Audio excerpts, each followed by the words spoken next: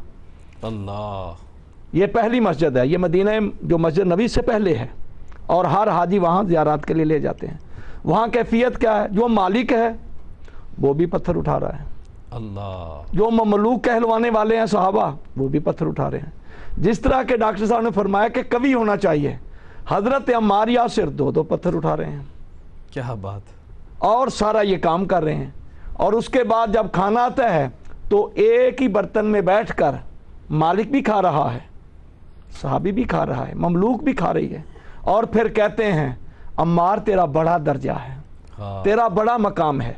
اگر یہی سوچ آج ہم لا الہ الا اللہ محمد رسول اللہ پڑھنے والے اپنا لیں اور اس پر عملی جامے پر کمر باندھ لیں، کس لیں، جس طرح کہ ہم نے اپنے پروگراموں میں کس لی ہے، تو آج مزدور کی یہ کیفیت نہ رہے، میں مزدور اس طرح استحصال کا شکار نہ ہو۔ لوگ ملازم تلاش کرتے ہیں جی، یہ بھی مسئلہ ہے کہ اس طرح پاؤں میں نہ کچلا جائے۔ باقی چیز یہ ہے کہ جتنے سرمایہ دار تھے، کسی سرمایہ دار کو اللہ نے یا اس کے قرآن نے یا نبی نے ڈھیل نہیں دی کہ تیرے پاس پیسہ آ گیا اب تو عیش کر، نہیں کہا تیرا جو مال ملکیت ہے اس میں 2 حق ہے، میں دونوں کی بات کرتا ہوں۔ بخاری شریف میں خمس اور زکوٰۃ آیا ہے، فقیہوں کے نزدیک عشر اور زکوٰۃ آیا ہے۔ اگر ہر فرد خدا کا بندہ، نبی کا امتی، مسلمان اور مومن کہلانے والا یہ دونوں ٹیکس ادا کرے تو کائنات عالم میں غربت ہی چلی جائے۔ صحیح۔ اب ہم اتنے سخت ہو گئے ہیں، اتنے ہمارے دل سخت ہو گئے ہیں کہ ہم دنیا کے ٹیکس تو دیتے ہیں، جو اللہ نے ٹیکس بنائے حقوق العباد کے لیے بنائے، مزدوروں کے لیے بنائے، ان کے لیے بنائے، وہ اس بھی سے ہم ٹیکس غافل چور ہو ہیں حضور، وہ پورا نہیں دیتے۔ اس میں چوری کے لیے حکومت سے مل کر لیتے ہیں نا، لیکن جو اللہ نے ٹیکس بنایا اس نے کہا تیرے پاس بھی زیادہ ہے، 10واں حصہ دے دے، 5واں حصہ دے دے، 20واں دے دے، 40واں دے دے، اور میں اس میں اور برکت ڈالوں گا۔ اللہ، زکوٰۃ کا معنی نمو ہے، جو خزاں کے بعد زیادہ کونپڑیں نکلتی ہیں نا درخت تنوں سے، تو بڑھے گا۔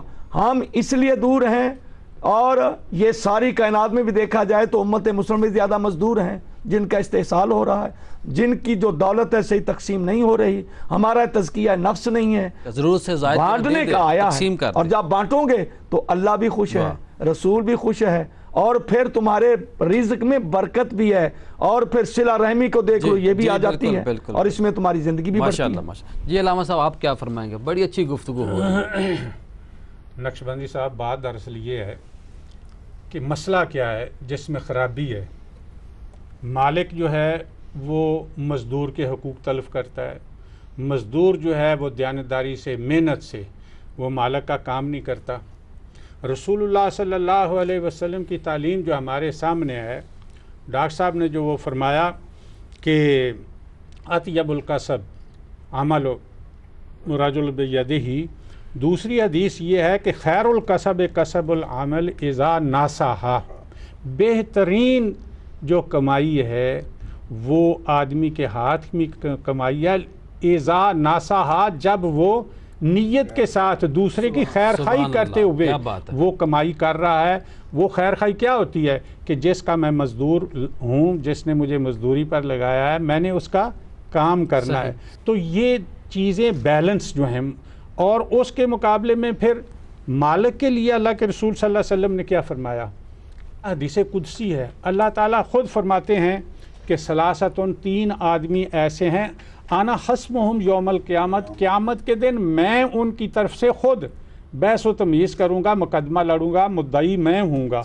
اور ان میں ایک آدمی تو وہ ہے جو اللہ کا حلف دے کر ثم غدرا، پھر وہ چونکہ اللہ کی قسم اٹھا کے جب آدمی، تو وہ اللہ کو گواہ کر رہا ہوتا ہے کہ میرے اس معاملے میں اس کا ضامن میرا اللہ ہے، پھر وہ اگر اس میں ایک بات، دوسری بات اللہ کے رسول صلی اللہ علیہ وسلم نے فرمائی کہ ایک آدمی راجلن ایک ایسا آدمی ہے جو آزاد آدمی کو بیچ دیتا ہے، حرن فاقلا سامن، وہ پھر اس کی قیمت کھاتا ہے۔ آخری بات جو فرمائی کہ راجلن استاجرا اجیرن فاستفا فی منہ، کہ ایک آدمی کسی کو مزدور رکھتا ہے، اس سے کام تو پورا لیتا ہے، وَلَمْ يُؤْتِ أَجْرَهُ، لیکن اس کو اس کی مزدوری نہیں دیتا۔ یعنی مالک کو بھی کہا گیا اگر تم یہ مزدوری پوری نہیں دو گے اس غریب آدمی کو تو پھر قیامت کے دن میں تیرے ساتھ بات کروں گا۔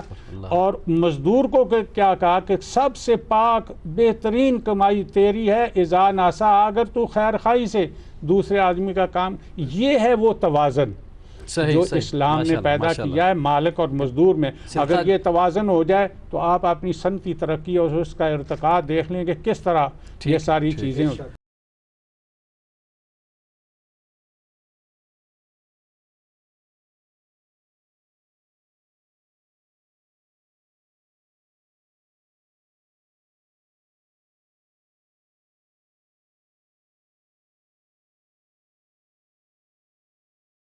ناظرین، آج ہمارا موضوع ہے مالکان اور ملازمین کے حقوق و فرائض۔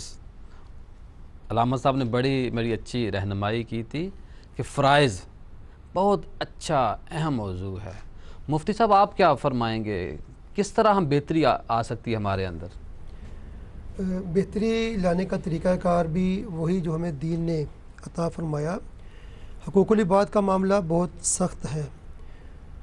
حدیث مبارکہ میں ایک مسلمان کے دوسرے مسلمان پر 6 حقوق بیان کیے گئے۔ اگر ہم اس کو دیکھیں تو وہاں پر آپس میں اخوت کے ماحول کو پیدا کرنا مقصود ہے کہ ہر انسان دوسرے انسان کے ساتھ ایسا برتاؤ کرے کہ وہ ایک دوسرے کی خیر خواہی کے جذبے سے سرشار نظر آئیں۔ ملاقات ہو تو سلام کریں، پریشانی ہو تو ان کی پریشانی میں ان کی خبر گیری کریں، مقروض ہو کے تو ان کو قرضہ دیا جائے تاکہ دوسرے بندے کو بھی احساس ہو کہ میری مصیبت میں میرا ساتھ دینے والا کوئی ہے، نتیجتاً اس کے دل میں بھی نیکی کا جذبہ فروغ پائے گا۔ اگر ہر آدمی اپنی ذات کہنے کا مقصد یہ کہ اس کو قرضہ دیا جائے جب مشکل میں جہاں ظاہر بات ہے، یہ تو دیکھیں نا، دین نے ہمیں شوق دلایا قرضے سے پہلے اگر ایک آدمی کسی وجہ سے کمزور ہے تو زکوٰۃ کے ذریعے اس کو اکاموڈیٹ کیا جا رہا ہے۔ مالی معاملات میں پریشانی آ جاتی ہے، کسی چلتے پھرتے کاروبار میں نقصان ہو جاتا ہے، جو مالک ہے اگر وہ بندہ اس کا اچھا سلوک کر رہا ہے، مالک اپنے اچھی کارکردگی دکھا رہا ہے، تو مالک اگر اس سے کہتا ہے کہ بیٹا آج آپ نے 2 گھنٹے زیادہ کام کرنا ہے یا یہ کام آپ نے ختم کر کے جانا، تو یہ بھی درست آپ یہ بھی درست ہے۔ دیکھیں اس میں یہ ہے کہ وہ اس کو بوجھ نہ سمجھا جائے، انسان یہاں پر یہ محسوس کرے کہ میں روزانہ اپنی روٹین میں کام کرتا ہوں، مجھے اس کی جو تنخواہ ملتی ہے تو وہ میرا حق ہے، لیکن اگر میں اس سے کچھ زائد کر دوں، دیکھیں اگر ہم دین کے نظام پہ غور کریں تو فرائض کے ساتھ نوافل، تو نوافل یہاں پر بھی ہے، زائد عبادت ہے نا، وَمَن تَطَوَّعَ خَيْرًا، کہ جو اپنی خوشی سے نیکی کرے۔ تو یہاں پر ہے کہ انسان یہاں پر محسوس کرے گا کسی وجہ سے مجھے زائد کام کرنا پڑ گیا، بالعموم اس کا اوور ٹائم کا بھی معاوضہ دیا جاتا ہے، لیکن اگر بالفرض کوئی ایسی صورتحال آ گئی تو انسان یہاں پر یہ محسوس کرے نیک نیتی کے جذبے کے تحت، کیونکہ حدیث مبارکہ میں حکم دیا گیا الدین النصیحہ، دین خیر خواہی کا نام ہے۔ پوچھا کہ کس کے لیے؟ تو فرمایا کہ اللہ کے لیے، اس کے رسول کے لیے، کتاب کے لیے، ائمہ مسلمین اور عام مسلمانوں کے لیے۔ ان کی خیر خواہی کا اگر میں اپنے طرز عمل سے اپنے مالک کو، اپنے دوست احباب کو، اپنے معاشرے کو کچھ فائدہ پہنچا سکوں تو مجھے اس میں کوئی پریشانی یا بوجھ محسوس نہیں کرنا چاہیے، خوش دلی سے۔ اسی طریقہ کار سے پھر باہمی محبت کا جذبہ فروغ پائے گا، مالک کے دل میں بھی احساس ہوگا اگر میں نے اس کو زائد کام کرنے کے لیے کہہ دیا تو یہ بوجھ محسوس نہیں کر رہا، خوشی سے اپنا کام کر رہا ہے، نتیجہ کیا ہوگا کہ باہمی محبت کے جذبات مزید فروغ پائیں گے۔ علامہ صاحب، ڈیوٹی جو ہے، یہ جو کام کرنا ہے، جو طے پا جائے کسی مالک کے ساتھ، یہ فرض ہے شرعی طور پر؟ دیکھیے جی، مزدور اور مالک کے درمیان 3 باتیں تو طے ہونی چاہیے شرعی طور پر بھی، کہ نمبر 1، مالک جس آدمی سے کام کرانے لگا ہے مزدور کو اس کے ساتھ اجرت طے پانی چاہیے۔ ٹھیک، ایک تو ہوتے ہیں نا مزدور جو منتھلی ساری فیکٹریوں میں کام کرتے ہیں اور انہیں مہینے کے بعد تنخواہ ملتی ہے، وہ اور بات ہے۔ ایک ہے کہ روزمرہ کے کام میں آپ کسی جاتے ہیں، جا کے وہ اڈے سے مزدور کو لے آتے ہیں تو اس کی مزدوری طے ہونی چاہیے تاکہ آخر میں اسی طرح اس کا وقت بھی طے ہونی چاہیے، اجرت بھی طے ہو، وقت بھی طے ہو، اور وہ کام تیسری بھی کرے۔ ہاں جی، وہ تو میں نے عرض کیا نا کہ وہ خیر خواہی سے کام کرے کہ جی میں ان سے یہ مزدوری لے رہا ہوں تو میرا حق یہ حلال تب بنتا ہے جب میں اس کا کام کروں گا. ٹھیک. اچھا، اجرت طے ہو اور اس کے بعد ٹائم طے ہو اور اجرت جلد دی جائے. آخر نقشبندی صاحب آپ اوور آل اس چیز کو دیکھیں تو مزدور اور مالک کا جو آپس میں تعلق اور پیار بڑھتا ہے وہ رسول اللہ صلی اللہ علیہ وسلم کی بے شمار حدیث. اللہ کو حکم ہے ان اللہ یامر بالعدل والاحسان. عدل تو وہی ہے جو مقرر کر لی چیز. تو احسان کیا ہے کہ آپ اگر اس کو کچھ تھوڑی مزدوری زیادہ دے دیں اور اس کی ہیلپ کر دیں کسی بھی صورت میں تو یہ اس کے ساتھ احسان ہے. اس کے بعد اللہ کے رسول صلی اللہ علیہ وسلم کا فرمانا ہے کہ الخلق عیال اللہ، ساری مخلوق اللہ کا گھرانہ ہے. واہ واہ کیا اور بات. تم اس کے ساتھ اگر اچھا سلوک کر، اللہ کو وہ آدمی پیارا لگتا ہے جو اللہ کی مخلوق کی خدمت کرتا ہے. تو مالک کو یہ ذہن میں رکھنا چاہیے کہ یہ بھی اللہ کے بندے، اللہ کی مخلوق ہیں. اگر میں ان سے زیادہ کوئی کرتا ہوں اللہ. تیسری بات، لا یؤمن احدکم حتی یحب لاخیہ ما یحب لنفسہ. مالک کو یہ سوچنا چاہیے کہ اگر میں مزدور ہوتا کہیں، خدا نخواستہ میری یہ حالت ہوتی، مجھے یہ کام کرنا پڑتا، یہ اینٹیں اٹھانی پڑتی اور یہ سب، تو پھر شدید گرمی میں تو میرے جذبات کیا ہوتے. وہی وہ بات اسے اس مزدور کے بارے میں ذہن میں رکھنی چاہیے، تب یہ سارے تعلقات جو ہیں یہ قائم ہوتے ہیں. رسول اللہ صلی اللہ علیہ وسلم کا یہ بھی فرمان ہے کہ ہم اخوانکم، جیسے کہ مفتی صاحب نے فرمایا جعل اللہ تحت ایدیکم، اللہ نے ان بیچاروں کو تمہارے ماتحت کر دیا ہے تو ان کا تم خیال رکھو. یہ مستقل جو تمہارے پاس ہیں، غلام ہیں، دوسرے ہیں. تو بات دراصل یہ ہے کہ یہ حدیثیں ہمارے سامنے ہوں گی تو مالک اور مزدور کے درمیان ایک تعلق پیدا ہوگا اور وہ محبت کی بنیاد پر اور دین کی بنیاد پر ہوگا. حضرت صاحب جو ڈیوٹی، حقوق، فرائض، گناہ، سنت، آپ فیصلہ صادر فرمائیں. فیصلہ میں کیا صادر کروں گا، میرے آقا نے فیصلہ صادر فرمایا ہے جن کے سارے غلام ہیں، اور وہ دونوں کے لیے ایک ہی ارشاد میں ایسا توازن ہے کہ جس سے سارے مسئلے حل ہو جاتے ہیں. اصل میں ہماری جو سوسائٹی ہے نا، گناہ اور ثواب دو چیزوں کو سمجھتی ہے. چھوڑیں اس حوالے سے آپ بتائیں. چھوڑیں اس بات کو، صرف اس ایک ارشاد کو ہم سامنے رکھیں تو جو لیبر ہے اور جو آنر ہے ان کا مسئلہ دونوں کا ایک ہی ارشاد میں حل کر دیا. اعط الاجیر اجرہ قبل ان یجف عرقہ. واہ واہ. مزدور کو اس کی مزدوری دو اس سے پہلے کہ اس کا پسینہ خشک ہو جائے. سبحان اللہ. مزدور سے کہا جا رہا ہے کہ تم نے پسینہ بہانا ہے. ہائے ہائے ہائے. اگر پسینہ نہیں نکلتا تو اس کا مطلب ہے ان اللہ یحب اذا عمل احدکم عملا ان یتقنہ. اللہ تعالیٰ اس بات کو پسند کرتا ہے کہ جب تم کام کرو نقطہ آپ نے بڑا اچھا بیان کیا ہے کے ساتھ بیان آج سمجھے یہ بات کہ پسینہ بہے گا پہلے، یعنی کہ جو دیانتداری سے کام کرے گا اس کو پسینہ آئے گا، اسے تھکاوٹ ہوگی اسی کے اندر بھی. الخدیعۃ فی النار، مزدوری میں دھوکہ دینے والا جہنم میں جائے گا. اللہ. تو پہلے تو یہ ہے کہ وہ پسینہ بہائے، اور مالک سے کہا جا رہا ہے کہ اجرت فوراً دو. اگر تم اجرت نہیں دو گے تو پھر یقینی بات ہے تمہارا کام جو ہے وہ پیچھے چلا جائے گا. یہاں میں آپ کے پروگرام سے، آپ کے پروگرام کی نصرت توسط سے ایک بات ضرور کہنا چاہتا ہوں. جناب کہیں. اور وہ یہ کہ ہم یوم مزدور مناتے ہیں شکاگو کے مزدوروں کے حوالوں سے. جی جی. ان کی جو محنت اور کوشش ہے، قربانیاں ہیں، ٹھیک ہے، اپنی جگہ پر مسلم ہے، لیکن ہمارا حق یہ ہے کہ ہم مزدور کی عظمت کا دن یوم خندق کو منائیں کہ جس دن میرے آقا خود نبی کریم علیہ الصلوۃ والتسلیمات اپنے دستے مبارک میں کدال لے کے پتھر کو توڑ رہے ہیں، اور 8 کنال کی نقشبندی صاحب جی 8 کنال کی کوٹھی میں، سینٹرل ایئر کنڈیشن کوٹھی میں بیٹھ کر مزدور کی بات کرنا آسان ہے، لیکن مزدور کے ہاتھ سے کدال لے کر خود پتھر پر مارنا، یہ ہے میرے آقا کی سنت. اصل میں کیمروں میں واچ کرنا آسان ہے. اصل میں عظمت جو ہے نا مزدور کی، وہ غزوہ خندق کے دن واضح ہو رہی ہے کہ جب صحابی کہتے ہیں کہ یا رسول اللہ آپ کے پیٹ پہ پتھر دیکھ کر میں چاہتا ہوں کہ میں نے چند لوگوں کا کھانا پکایا ہے گھر میں. آپ فرماتے ہیں سارے لشکر کا کھانا ہے. سارا لشکر پہنچ گیا اور خود محبوب کریم علیہ الصلوۃ والتسلیمات کھانا تقسیم کرنے پر بیٹھ گئے ہیں، جب سارا لشکر کھانا کھا چکا ہے تو پھر آپ فرماتے ہیں کہ اگر اجازت ہو تو میں بھی کھانا کھا لوں۔ واہ، یہ ہے اصل مزدوروں کا لیڈر، یہ ہے اصل مرشد مریدوں کا، واہ۔ کہ جو یہ نہیں کہ سارا کھانا کھا کے ہڈیاں بطور تبرک تقسیم کر دیں، بلکہ پہلے مریدوں کو کھانا کھلا رہے۔ شیخ عبد القادر جیلانی رحمۃ اللہ علیہ فرما گئے ہیں، پیر کو چاہیے کہ مرید کے گھر میں جا کر کھائے تو احتیاط کرے، پتہ نہیں اس نے کیسے کمایا ہے، ہائے۔ لیکن مرید کو اجازت ہے کہ مرشد کے گھر میں جائے تو بے تکلف کھائے، اڑا کے اس نے کھائے، پیٹ پاکیزہ بھر کے کھانا۔ کھائے۔ جناب والا بڑی اچھی ماشاءاللہ گفتگو ہو رہی ہے۔ میں یہاں پر ہی اپنے ڈاکٹر صاحب کی بات کے ساتھ تتیمہ لگاتا ہوں۔ ہم نے اپنے نبی کی سیرت پر چل کر مزدوری بھی صحیح کرنی ہے اور اس کا اجرت بھی صحیح دینی ہے، تو یہ نظام ہمارا بہتر ہو سکتا آگے سے آگے بڑھتا جائے گا تاکہ بہت خوب، یہ بہت اس کو ہمیں خوب، اپنانا بہت چاہیے۔ کیا بات ہے، کیا جی مفتی صاحب کلوزنگ فرمائیں پروگرام کی۔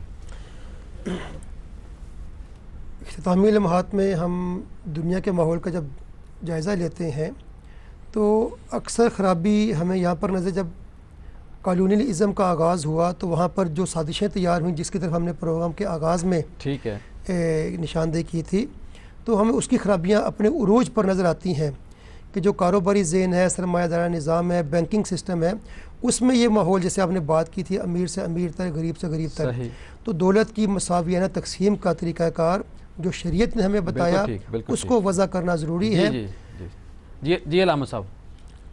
دیکھیے جی، یہ تو قرآن نے ہمیں کہلا یکون دولتم بین الاغنیاء منکم، یہ بنیاد ہے ہمارے جو معاشی یا مالی جتنا بھی نظام ہے ایک اسلامی ریاست کا، کہ دولت جو ہے چند ہاتھوں میں سمٹ نہ جائے، حرکت کرے، دولت کو پھیلنا چاہیے۔ اور اسی لیے یہ قانون بھی مقرر کیے کہ جو نہیں بھی اس کو چاہتا اس پر زکوٰۃ فرما دی کہ یہ زکوٰۃ دے، اور جیسے ڈاکٹر صاحب نے جنہوں نے زکوٰۃ نہیں دی ان کے خلاف جہاد بھی، ہاں جو اللہ کے نبی خود قرآن میں والذین یکنزون الذھب والفضة ولا ينفقونها فی سبیل اللہ فبشرهم بعذاب علیم یوم یحمى علیہا فی نار جہنم فتقوی بها جباہہم، وہ دولت سونا چاندی اس کا سلاخیں بنائی جائیں گی جہنم کی آگ میں، گرم کر کے ان کی پیشانی ان کے پہلوؤں کو داغا جائے گا۔ آپ بتائیے یہ ہیمرنگ ہو رہی ہے اس آدمی کے پاس جس کے پاس دولت ہے اور اللہ کا حق مزدوروں کا غریبوں کا نہیں دیتا۔ صحیح، یہ ہے وہ چیز کہ یہ حق ان کو دیا جائے۔ اللہ خیر کرے، تو اس طرح یہ نظام درست ہو سکتا ہے، بہتر ہوگا انشاءاللہ۔ ناظرین، علماء کرام کی باتوں کو سنا، بات آج ہو رہی تھی آجر اور اجیر کی، اور اس طرح کا موضوع آپ نے کبھی نہیں سنا ہوگا۔ اس سارے پروگرام کا جو خلاصہ ہے وہ بھی ہم نے آپ سے شیئر کرنا ہے، اور ایک متفق کا جو اعلامیہ ہے، شرعی اعلامیہ، وہ بھی آپ کے سامنے پیش کریں گے۔ یہاں علماء کرام سے اجازت لیں گے۔ پروگرام کے آخر میں آپ کو یہ جو شرعی اعلامیہ پیش کیا جائے گا،